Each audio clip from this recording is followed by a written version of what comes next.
السلام علیکم ورحمت الله وبرکاته. وای په کور کې بې اتفاقي څومره تاواني ده او څه اثر پر کور باندې لري. بې اتفاقي په کور کې ډېر تاوانونه لري او لوی تاوان یې دا دی چې د کور څخه برکت ختموي. د کور په رزق کې بې برکتي راولي او د کور په ټولو کارونو کې په ټولو نعمتونو کې بې برکتي راولي او په بې اتفاقي او په اختلاف باندې الله جل جلاله ناراضه کیږي. په یو حدیث مبارک راغلی دی چې یو سړی او حضرت جناب حبیب علیه السلام صلی الله علیه وسلم ورک ترالی او ورته ویل چې موږ ډوډۍ خورو خو په مړیږو نه، نو د دې علاج وڅی. د مبارک صلی الله علیه وسلم ورک ورته ویل چې کله چې تاسو په کور کې ډوډۍ خوري او جلا جلا به خوري، هغه ول هوک ولیا ډوډۍ ټول یو ځای وخوري، ټول پر وسترخان را جمع سي او یو ځای ډوډۍ خوري او بسم الله شریف باندې وایست او د الله جل جلاله په ذکر مشغول سي. هغه دا طریقه وکړل، بیا هغه ډوډۍ و مګر دی په ټول په مړېدل. الله جل جلاله د دې په رزق کې برکت راوستي. او همداراز حضرت نبی علیه السلام مبارک صلی الله علیه وسلم مبارک څخه په روایت کې راغلی دي چې هغه ډوډۍ چې ډېر لاسونه ورته هغه کاسه چې ډېر لاسونه ورته راغځېږي نو هغه ډېره بهتره ده او په هغه کې ډېر خیر او برکت وي. او برکت په هغه کاسه کې دی چې ډېر لاسونه ورته راغځېږي، یعنی دغه ډوډۍ چې سړی خوري لا باید په غټه کاسه کې وخوري چې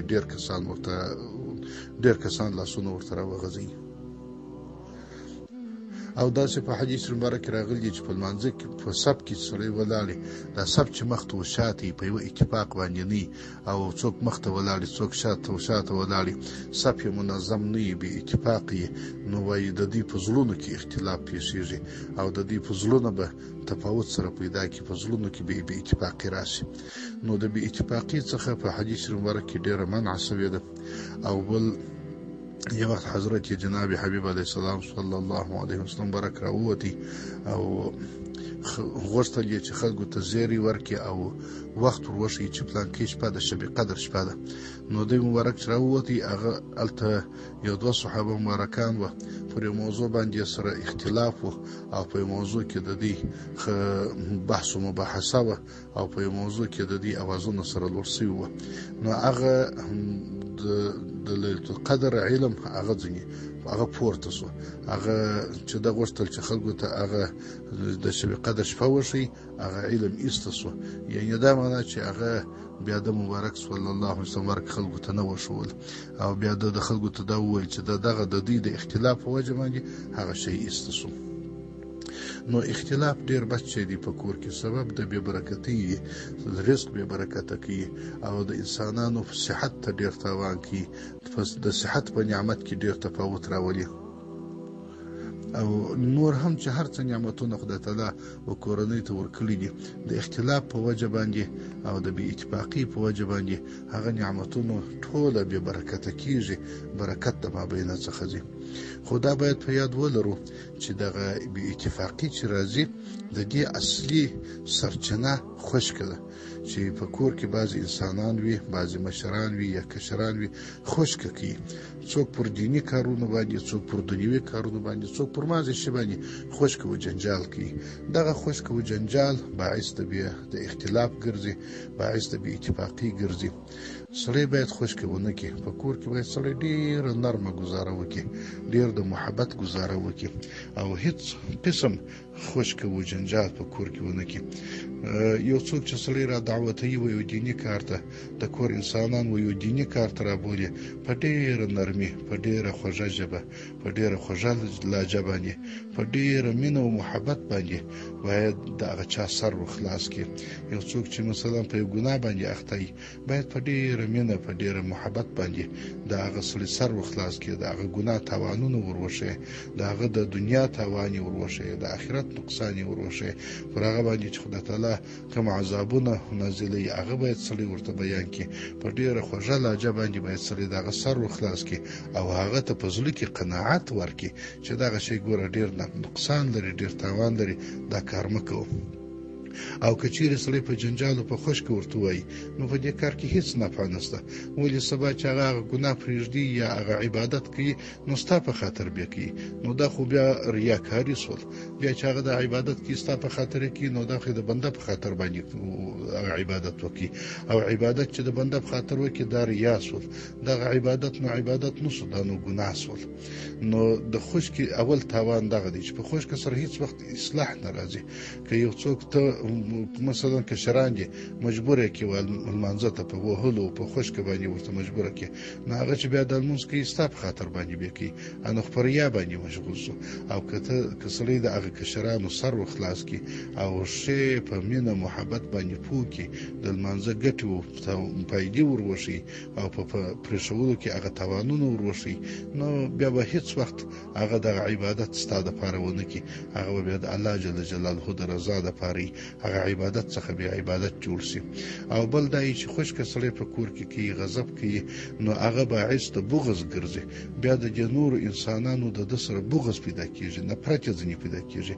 او بغض و نفرت هم هغه شی دی چې الله جل جلاله سخت په ناراضه کېږي.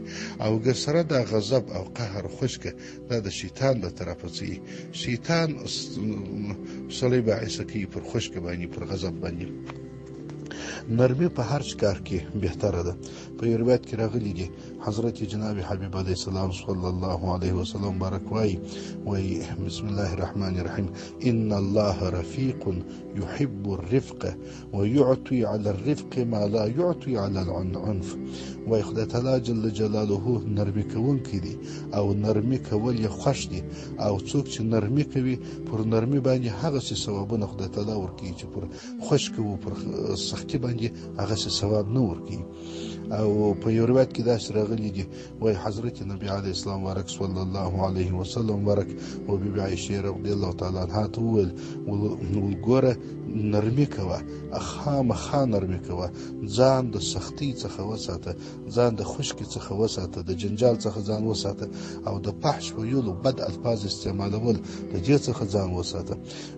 په هر شي کې چې نرمي وي هغه شی به ښایسته وي، او د هر شي چې نرمي ایسته سول هغه شی به معیوب وي او بد به وي. او حضرت نبی علیه السلام بارک صلی الله علیه وسلم بارک په بل حدیث کې فرمایي وای هغه څوک چې د نرمۍ او د نرمۍ څخه محروم سو وای هغه د ټول خیر څخه محروم سو.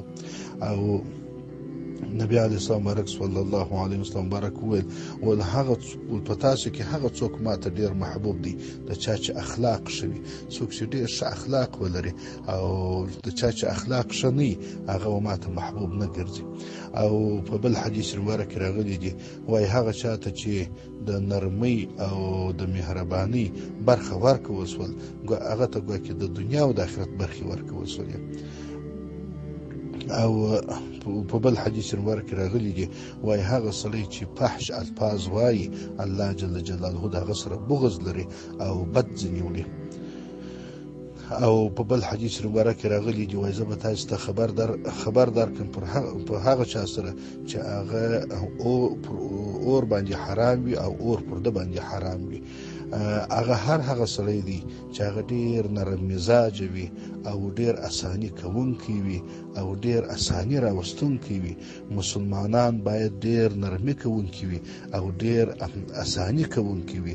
د مسلمان به داسې طبیعت ولري لکه هغه اوښ چې هغه مهار د په پازه کې هغه د ورچول سوی تناور چول سوی وي چې کوشنۍ کشکي هغه مهار کوشنۍ کشکي لادی وسر روانيږي. او که یو سړی و دغه اوښ وای او کښېنوي پرې باسي کښېنوي او پر ګونډو کوي نو دی ورسره تابع وي او دی مخالفت نه کوي. او هغه څوک چې دته درد ورسي او دی خپل درد ونه چلی بلکې خپل ځان وساتي، خپل خوله وساتي، نو او دی قادر وي پر دې باندې چې خشک وکړي مګرني وکړي وای الله جل جلاله بیا په ورځ د قیامت د ټول خلقو په مخ کې راوبولي او بیا به دته اختیار ورکړي وای چې هر حر استا خوشوي هغه استا. او یو سړی رالی و نبی علیه السلام مبارک صلی الله علیه وسلم مبارک یې وویل ول ما ته وصیت وکړه. نو د مبارک صلی الله علیه وسلم مبارک ورته وویل ول زما وصیت دا دی چې غضب مه کوه، قهر مه کوه، خشکه مه کوه. بیا هغه سړي ډېر وارې ورته وویل بل وصیت هم راته وکړه. د څو واره د هغه پوښتنې په جواب کې ورته وویل غضب مه کوه.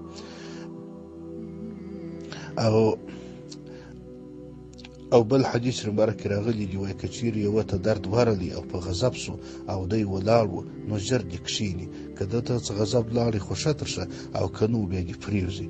او بیا حدیث مبارک راغلی دی وایي غضب د انسان ایمان داسې فاسدوي لکه اصلو ته چې سبري زر واچوي. اصل ته چې سبري زر واچوي نو ډېر ترخه سي. اصل خو ډېر خواږه دي او ډېر خوشخوره دي، خو چې سبري زر واچوي نو ترخه سي او ډېر بدخوره سي. نو وایي دا ایمان د انسان داسې فاسدوي. کم سړی چې خشکه کوي، کم سړی چې غضب کوي، هغه د هغه ایمان دغسې فاسدېږي. او په دې باره کې بیخي ډېر احادیث مبارکان راغلي دي. نو په دغه کې زموږ ستاسو دپاره کفایت دی. خلاصه دا چې سړی په کور کې ژوند کوي، که په کور کې نارینه دي، که ښځې دي، که کوچنیان دي، که لویان دي، سړی باید په ډېره مینه، په ډېر محبت او په ډېره خوشحالي باندې او په ډېره اساني باندې ژوند ورسره وکړي. سړی باید داسې ونه کړي چې پر هر شي باندې خشکه کوي، پر هر شي باندې جنجال کوي. د کور اکثر اختلافونه چې دي، اکثر بې اتفاقۍ چې دي، هغه د خشکې څخه پیښیږي. او اکثر وخت داسې چې مشر د کشر خبره نه مني او کشر بیا د مشر خبره نه مني. اکثر وخت بیا داسې پیښیږي چې د غضب د کبر څخه پیښیږي. دا کبرجن وي انسان، چې کبرجن وي نو غضب کوي. نو مشر کشرانو باندې کبر کوي، وایي دا کشر دی اوس دی بیا ماته نصیحت کوي. که کشر خبره وکړل او مشر کبر وکړي، وایي دا اوس کشران دي، دوی اوس موږ ته راښیي، دوی موږ ته لار راښیي. نو هغه په دې وجه باندې کبر وکړي. او کشر چې بیا وي هغه بیا هلته څو تورې ویلي، څه سبقان یې ویلي، هغه بیا په دا مشر باندې کبر وکړي، وایي ګوره ما خو سبقان ویلي دي، دا پلانکی خو چې دی دا خپل مشر ده خو هېڅ هم نه دي ویلي، اوس دی زما خبره نه مني.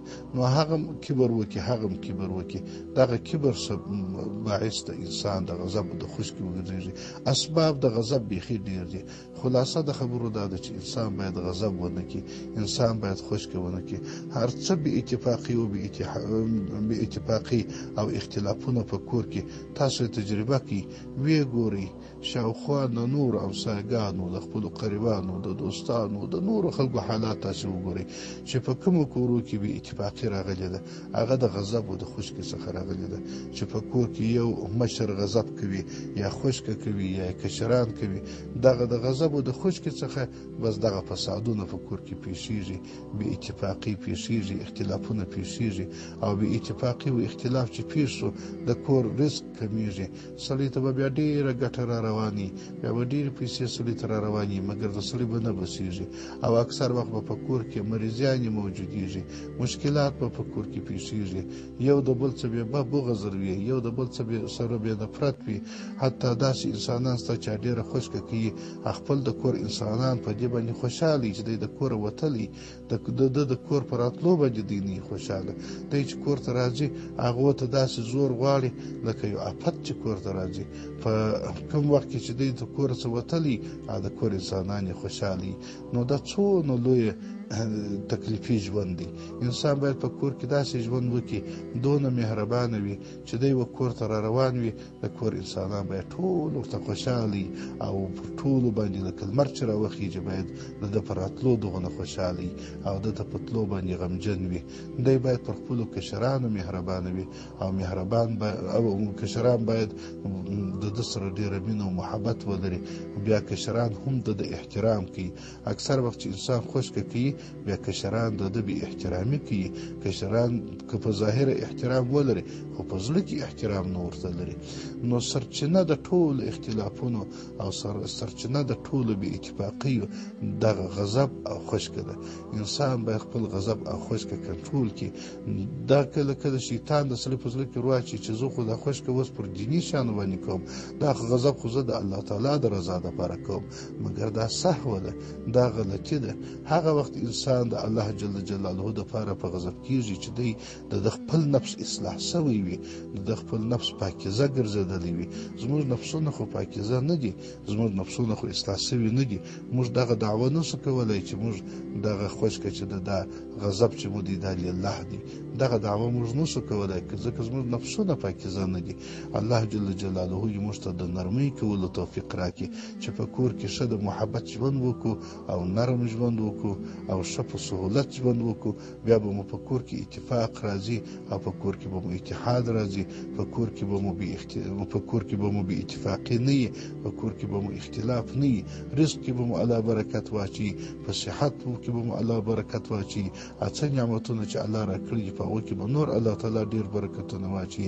حدیث مبارک کې راغلی دی ید الله علی الجماعه، د خدای تعالی جل جلاله رحمتونه پر جماعت باندې هغه خلک چې ټول سره جمع شوي په یو اتفاق، په یوه خوله، په یوه زړه، پر هغو کسانو باندې د الله رحمتونه پراته وي، پر هغو کسانو باندې د الله جل جلاله رحمتونه رااوري. نو پام کوئ چې په کور کې څوک خشکه ونه کړي او بد اخلاقي ونه کړي، سخته لهجه ونه کاروي. دا د کور انسانان دا خو ټول زموږ حقداره دي، در ټولو ډېر حقداره چې هغه د کور انسانان دي. په یو حدیث مبارک کې راځي وایي په تاسو کې هغه ښه سړی هغه دی چې په کور کې ښه وي. هر څوک چې په کور کې ډېر ښه و، په کور کې ښه اخلاق درلودله، د کور انسانان ډېر ځینې خوشحاله و، هغه په تاسو کې هغه ډېر ښه دی. او کوم سړی چې په کور کې بد و او د کور د انسانان سره بد وضعیت کوه، هغه په تاسو کې بد دی. نو انسان باید ځان ښه جوړ کړي. زموږ په بعض انسانان کې دا مشهوره ده وایي دا ښه خلک خوشکي، قطعا ښه خلک خوشکه نه وي. په ښو خلکو کې ګر سره خوشکه نشته. ښه خلک چې خوشکه کوي هغه خوشکه د کافر په مقابل کې کوي. قرآن کریم کې خدای تعالی جل جلاله فرمایي الشداء علی الکفار رحماء بینهم، وایي مسلمانان چې وي هغه پر کفارو په مقابل کې ډېر سخت وي، خو په خپل مابین کې ډېر مهربانه وي. او د خوش اخلاقي او د ښو اخلاقو هغه ډېر حقداره د کور انسانان دي، ځکه هغه انسان ته ډېر نږدې دي، د هغو سره ژوند و زندګي ده. نو د هغو سره چې څونه نرمي کېږي هغسې باید وشي. موږ باید په دې کې د حضرت جناب حبیب علیه السلام صلی الله علیه وسلم مبارک پر قدم باندې ولاړ شو او د هغه پسې اقتدا وکړو. هغه مبارک صلی الله علیه وسلم مبارک په کور کې نه بیبیانې وي، او دا خو طبیعي خبره ده چې په کور کې بیبیانې وي، د یوه سړي دوې بیبیانې یا درې بیبیانې خامخا د دوی په مابین کې څه مشکلات پیښیږي. خو نو د نو بیبیانو در مابین به خامخا ډېر مشکلات به کله کله پیښېدل، کله کله به بعضې خبرې راکړلې. خو د مبارک صلی الله علیه وسلم مبارک په چا ته دغه لا نه ویل چې ولې، د چا څخه د ولې پوښتنه لا نه کول. هېڅ وخت د مبارک صلی الله علیه وسلم مبارک پر خوراکي شیانو باندې، پر اشپزي باندې هېڅ وخت د مبارک خوشکه نه ده کړې، او هېڅ وخت یې دا نه دي ویلي چې دا ولې تروه شول، دا ولې بې مالګې دي، دا ولې پخ شوي دي، دا ولې نه دي پخ شوي. هېڅ وخت یې د خپلو خواهشاتو په خاطر باندې چاته د ولې خبر لا نه ده کړې. موږ باید د هغه پر قدم باندې قدم واخلو، موږ باید د هغه پر قدم باندې ولاړ شو، موږ باید هغسې رفتار وکړو، په هغه پسې اقتدا وکړو. الله جل جلاله دې زموږ او ستاسې کورونه د اختلافونو وساتي، الله دې د نفرتونو وساتي، الله دې د بې اتفاقۍ وساتي. السلام علیکم ورحمة الله وبرکاته.